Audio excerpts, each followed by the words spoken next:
अस्सलामुअलैकुम welcome to my channel Neelu Amju taste up chicken sukka எப்படி செய்யலாம்னு பார்க்கலாம் அதுக்கு மிளகு சீரகம் சோம்பு தனியா பட்டை லவங்கம் ஏலக்காய் காஞ்ச மிளகாய் சிக்கன் வெங்காயம் கொத்தமல்லி கருவேப்பிலை பச்சை மிளகாய் இஞ்சி பூண்டு பேஸ்ட் ஃபர்ஸ்ட் இந்த மசாலா ஐட்டம்ஸ் எல்லாமே எடுத்து தனியா ட்ரை ரோஸ்ட் பண்ணி எடுத்து தனியா வச்சுக்கோங்க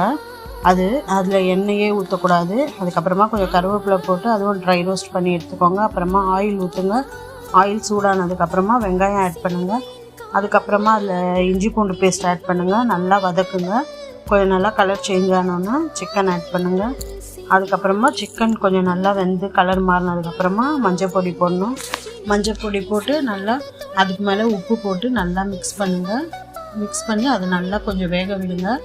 அது மூடி வச்சிங்கன்னா அதுலேருந்து தண்ணியெலாம் வெளியே வரும் அது நல்லா வேகும் அந்த டைமில் கருவேப்பிலையை ஆட் பண்ணுங்கள் அதுக்கப்புறமா நம்ம எடுத்து வச்ச அந்த மசாலாவை இந்த மாதிரி பவுட்ரு பண்ணி வச்சுக்கோங்க கடைசியாக இந்த பவுட்ரை அதில் ஆட் பண்ணுங்கள் ஆட் பண்ணிவிட்டு தண்ணியே இல்லாமல் சுக்காவாக ஃப்ரை பண்ணி எடுத்திங்கன்னா அவ்வளோதான் ஈஸியான சிக்கன் சுக்கா ரெடி மேலே கொத்தமல்லி தூவிட்டு சர்வ் பண்ணுங்கள் நல்லாயிருக்கும் எப்படி இருக்குன்னு சமைச்சிட்டு நீங்களும் கமெண்ட் பண்ணுங்கள் பாய்.